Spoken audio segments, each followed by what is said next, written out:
Bonjour, bonjour bien-aimés dans le Seigneur, c'est un beau jour.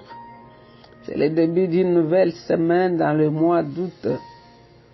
Le Père nous a encore renouvelé sa grâce ce matin, les bontés, les compassions se sont renouvelées. C'est Maman Jeanne avec l'équipe de Maman d'adoration. Nous continuons la méditation dans le livre de Jean chapitre 8. Aujourd'hui, nous irons du verset 31 au verset 39. Mais avant cela, j'ai encore une petite histoire à nous raconter pour nous édifier. Et je vais tirer ça dans le psaume 55, verset 18. Ça dépend des versions. Peut-être chez toi, c'est verset 17 ou verset 18. Ça dépend des versions. Dans le français courant, c'est le verset 18 qui dit ceci. Matin, midi et soir, je me plains, je soupire, mais il entend mon appel. Matin, midi et soir, quand je vais prier, quand je vais crier à lui, il va entendre ma voix et il va exaucer à ma prière. C'est pour nous encourager que nous avons un Dieu qui entend, qui exauce la prière. On raconte l'histoire du bateau que tout le monde connaît, Titanic, en avril 1912. Ce bateau que personne ne pouvait croire qu'il allait s'enfoncer, s'est enfoncé. Il s'était cogné dans la montagne de glace sur l'océan Atlantique et est allé en dessous de l'eau. Alors, il y avait un colonel qui s'appelait Gracie. Ce colonel, sa femme raconte que cette nuit-là, elle est allée pour dormir dans sa belle chambre, mais elle ne pouvait pas dormir. Et elle sentait qu'en lui, elle devait veiller, prier pour son mari. Elle est restée à genoux toute la nuit en train de prier, de demander à Dieu de protéger son mari.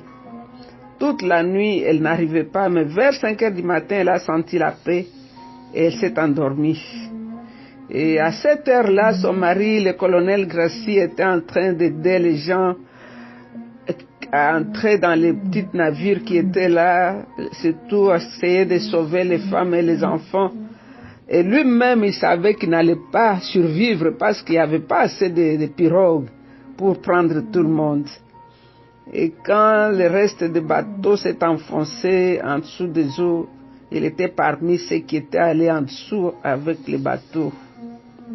Alors quand il est revenu sur la surface avec les autres survivants, ils ont trouvé qu'il y avait un petit bateau qui s'était renversé. Alors il s'était accroché à ce petit bateau, je ne sais pas comment l'appeler, pirogue. Les bateaux là, de bouées de sauvetage qu'on met les canaux. Alors ils se sont accrochés à ces bateaux là. Et l'océan était glacé avec des autres survivants. Jusqu'au matin, on est venu les sauver, les mettre dans une autre pirogue qui pouvait les amener en dehors des eaux. Donc lui et les autres chrétiens qui étaient là, ils ont dit, il n'y a que Dieu qui nous a sauvés. C'est grâce à Dieu qu'on a survécu. Alors une autre histoire, c'est l'histoire de Monsieur Marduk. Monsieur Marduk était un invité à la Maison Blanche. Alors il a écrit à propos d'une visite qu'il avait faite à la Maison Blanche pendant la nuit. Sa chambre était à côté de la chambre du président. Et il a entendu les murmures, les voix. Comme la porte était entrouverte, il pouvait voir le président à genoux à côté de son lit avec la Bible ouverte. Et il entendait le président qui criait à Dieu et qui disait, Seigneur, toi qui avais donné la sagesse à Salomon, la nuit où il t'a demandé la sagesse, donne-moi la sagesse de conduire ce peuple. Oh Dieu, entends-moi et sauve ma nation. Et Dieu lui avait donné cette sagesse-là. L'autre aussi, c'était l'histoire du président et son horaire. Quelqu'un qui l'assistait aussi a raconté une histoire qu'un jour, il est entré dans le bureau du président sans l'avertir parce qu'il avait l'autorisation quand il y a une urgence, il pouvait y entrer comme ça. Quand il est entré doucement dans ce bureau, il était surpris. Il a trouvé le président à genoux à côté de son bureau. Et le président priait, pleurait, demandait la sagesse pour sa nation. Alors quand le monsieur a vu cela, il voulait sortir, le président lui a dit non, ne sors pas. J'étais en train de demander à Dieu qu'il me donne la sagesse de prendre une décision très importante que j'ai à prendre. Alors l'assistant lui a donné le message qu'il avait. C'était un message qui était très sérieux. Mais à cause de la prière du président, il avait pu prendre la décision qui était sage pour sauver la nation. Alors, comme enfants de Dieu, comme croyants, nous devons croire que quand nous prions, Dieu entend. Élie avait prié pour que Dieu envoie la pluie. Dieu avait exaucé et la pluie était tombée. Daniel avait prié quand on l'a amené dans la fosse aux lions. Dieu avait envoyé les anges pour les protéger. Parfois, c'est difficile de croire que Dieu entend les prières quand le problème est là devant nous. Mais nous devons croire toujours que Dieu écoute, exauce les prières. C'est pourquoi Jacques 4 a dit, vous priez, vous ne recevez pas parce que vous demandez mal. Dieu, il entend et il exauce la prière. Donc maintenant, nous allons partir à notre méditation. C'était pour vous encourager à continuer à prier. Mets-toi à genoux, prie. Dieu au ciel, il entend et exauce la prière. C'est pourquoi tous les hommes viennent à lui. Dans le chapitre 8, nous allons lire du verset 31 au verset 39. Les hommes libres et les esclaves. Jésus dit alors aux Juifs qui avaient cru en lui, si vous obéissez fidèlement à mon enseignement, vous êtes vraiment mes disciples. Ainsi vous connaîtrez la vérité et la vérité vous rendra libre. Ils lui répondirent, nous sommes les descendants d'Abraham et nous n'avons jamais été les esclaves de personne. Comment peux-tu nous dire, vous deviendrez libres? Jésus leur répondit, je vous le déclare, c'est la vérité. Tout homme qui pêche est un esclave du péché. Un esclave ne fait pas toujours partie de la famille, mais un fils en fait partie pour toujours. Donc si le Fils vous libère, vous serez alors vraiment libre. Je sais que vous êtes les descendants d'Abraham, mais vous cherchez à me tuer parce que vous n'acceptez pas mon enseignement. Je parle de ce que mon Père m'a montré, mais vous faites ce que votre Père vous a dit. Ils lui répondirent, notre Père c'est Abraham. Si vous étiez vraiment les enfants d'Abraham, leur dit Jésus, vous feriez les œuvres qu'il a faites. Si vous êtes vraiment les enfants d'Abraham, vous feriez les œuvres qu'il a faites. C'est la parole de Dieu et nous allons voir ensemble ce que le Saint-Esprit veut que nous puissions tirer comme leçon. Ici, nous voyons Jésus qui met vraiment une grande distinction entre les vrais disciples et les disciples. Parce qu'ici, on nous dit que les gens avaient cru. Mais si le Seigneur est en train de montrer réellement si réellement ils avaient cru. Parce que ceux qui ont cru sont des gens qui mettent en pratique ce qu'on leur a enseigné. Et ces gens sont vraiment fidèles au Seigneur Jésus-Christ. Et ces gens ont dans leur caractère, ils demeurent dans la parole de Dieu. Et cela veut dire qu'ils continuent les enseignements que Christ leur a donnés. Et ils vivent selon ces enseignements-là. Ils ne sont pas sauvés parce qu'ils sont restés attachés à la parole, mais ils s'accrochent à la parole parce qu'ils sont sauvés. Donc, le verset 32, ici, nous voyons, Jésus dit, si, et vous connaîtrez la vérité, et la vérité vous affranchira. Donc ici, la promesse que Jésus donne aux vrais disciples, c'est qu'ils connaîtront la vérité, et la vérité va les rendre libres. Les Juifs ne connaissaient pas la vérité. Ils étaient dans l'esclavage. Ils étaient dans l'esclavage de l'ignorance, de l'erreur, du péché, de la loi, de tout ce qu'ils croyaient. Mais ils ne connaissaient pas vraiment qui était Jésus-Christ qui était là. S'ils savaient, ils allaient marcher dans la lumière parce que la lumière était devant eux.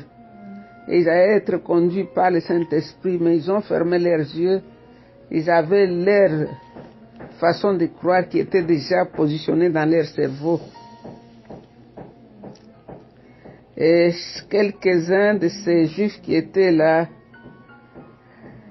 qui ont entendu quand Jésus parlait de la liberté, ils se sont sentis interpellés, alors ils se sont frappés la poitrine en disant que nous sommes les enfants d'Abraham, nous n'avons jamais été esclaves. Mais ce n'était pas vrai. Israël a été esclave en Égypte, a été esclave d'Assyriens, il a été esclave de Babyloniens, il a été esclave de Perses, des Grecs, et maintenant ils étaient même esclaves des Romains. Et en plus de ça, ils étaient esclaves du péché. C'est ça que Jésus voulait leur dire, vous êtes des esclaves du péché, c'est-à-dire les esclaves du diable. Alors, qu'est-ce que le Seigneur voulait leur dire ici? Ils étaient esclaves du péché. Il parlait à ceux qui l'écoutaient que tout celui qui reste dans le péché est esclave du péché. Et ces Juifs prétendaient qu'ils connaissaient la loi et qu'ils étaient religieux, mais ils étaient esclaves du péché parce qu'ils voulaient tuer le Fils de Dieu. Et tuer, nous savons que tuer c'est un péché. Mais eux, ils complotaient pour tuer le Fils de Dieu. Le Seigneur, dans le verset 35, compare la relation entre un esclave et un enfant de la maison. Il dit l'esclave peut rester autant d'années qu'il peut rester, mais un jour il va partir. Mais le fils, lui, il est dans la maison pour toujours, parce qu'il est l'enfant de la maison. Il a le DNA du papa. Il fait partie de ceux qui vont hériter l'héritage de cette maison-là. Mais l'esclave, il travaille pour un salaire, ou même pas, on ne le paye même pas, mais un jour, il finira par partir. Alors, ils étaient des esclaves. Et le Fils de Dieu qui était là, il était venu pour leur donner le droit de devenir aussi enfants de Dieu. Car la Bible dit qu'à tous ceux qui ont cru, il leur a donné le pouvoir de devenir enfants de Dieu. Mais ces Juifs-là n'ont pas cru, ils ont refusé d'être libérés de l'esclavage. Ils ont voulu rester esclaves de la loi, esclaves du péché. Et le verset 36 dit ceci: si le Fils vous libère, vous serez alors vraiment libre. Donc ici, si le Fils vous libère, vous serez réellement libre. Alors ce que Jésus dit ici, c'est-à-dire ceux qui croient en lui, ils seront vraiment réellement libres. Parce qu'il y en a qui prétendent qu'ils étaient libres, mais n'étaient pas réellement libres. Donc si nous venons à Jésus, c'est le seul qui peut nous donner la vraie liberté. Parce que tu peux croire que tu es libre, mais tu es attaché au péché, tu n'es pas libre. C'est le péché qui te commande. Mais avec Jésus, il va nous donner la liberté, il va nous donner la vie éternelle. Donc ça, il n'y a que quelqu'un qui est libéré du péché, de l'esclavage du péché, et qui peut devenir réellement libre et avoir l'identité de fils de Dieu. Et ici, dans le verset 37, le Seigneur reconnaît que ces Juifs étaient enfants d'Abraham selon leur lignée physique, mais spirituellement, ils n'étaient pas enfants d'Abraham. Ils sont fils d'Abraham parce qu'ils sont nés juifs. Mais ceux qui sont réellement les enfants d'Abraham, c'est ceux qui le sont par l'esprit. Comme les chrétiens aujourd'hui, nous sommes les enfants d'Abraham. Dieu avait dit à Abraham, tes enfants seront comme les étoiles du ciel et comme les sables à la mer, au bord de la mer. Donc les étoiles du ciel qui symbolisent les enfants spirituels d'Abraham que nous sommes aujourd'hui. Alors Jésus dit ici, dans le verset 38, qu'est-ce qu'il leur dit? Je vais lire vite le temps. Je parle de ce que mon Père m'a montré, mais vous faites ce que votre Père vous a montré. Jésus dit, aux Juifs, j'ai accompli ce que j'ai entendu de mon Père, mais vous, vous faites ce que vous avez entendu de votre Père. Donc pour Jésus ici, leur père c'est le diable, c'est celui qui leur dit de tuer Jésus. C'est pourquoi ils cherchent à le tuer. Jésus fait ce que son Père lui a dit de faire, et c'est ce qu'il est venu nous montrer. Ces hommes qui étaient là, qui écoutaient Jésus, qui voyaient les grands miracles que Jésus opérait, mais leur cœur n'était pas avec Jésus, parce que leur père, le diable, leur avait dit de ne pas croire, il avait endurci leur cœur. Et tout ce qu'ils cherchaient à faire, c'est éliminer Jésus physiquement. Et ces Juifs qui prétendaient qu'Abraham était leur père, mais Jésus leur fait entendre qu'il n'était pas le vrai descendant d'Abraham, car il n'agissait pas comme lui. Abraham était droit. Abraham n'avait jamais cherché à tuer quelqu'un. Mais eux, ils cherchaient à faire périr Jésus. Alors, qu'est-ce que nous pouvons tirer comme leçon ici? Aujourd'hui, le Seigneur t'a lancé aussi une invitation. Tu veux être libre, libre vraiment. Donne tout ton cœur à Jésus. Ne marche pas un pied dedans, un pied dehors, comme ces gens. Ils étaient là, on nous dit qu'ils avaient cru. Mais ils avaient cru en quoi? Il y avait certains qui avaient cru, mais d'autres n'avaient pas vraiment cru. Tout ce qu'ils avaient cru, ils étaient émerveillés par la prédication, par les enseignements de Jésus. Mais leur cœur était resté attaché à la loi de Moïse. Ils étaient esclaves de la loi. La Bible dit que la vérité venait avec Jésus, la grâce et la vérité venaient avec Jésus. Et la loi a été donnée à Moïse. Donc nous allons louer ce grand Dieu qui est venu nous libérer. Nous allons louer Jésus de Nazareth, l'homme de Galilée. Nous allons louer cet homme de bien. La Bible dit qu'il était un prophète puissant en acte et en parole. Il est venu chercher et sauver ceux qui étaient perdus. Jésus a quitté le ciel pour toi et pour moi. Il est venu pour nous libérer.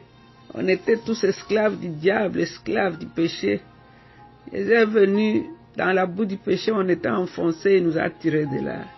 La Bible nous dit qu'il nous a transférés dans son royaume de lumière, où il est assis à la droite du Père. Il a fait de nous les enfants de Dieu, des co-héritiers et co-héritières avec lui.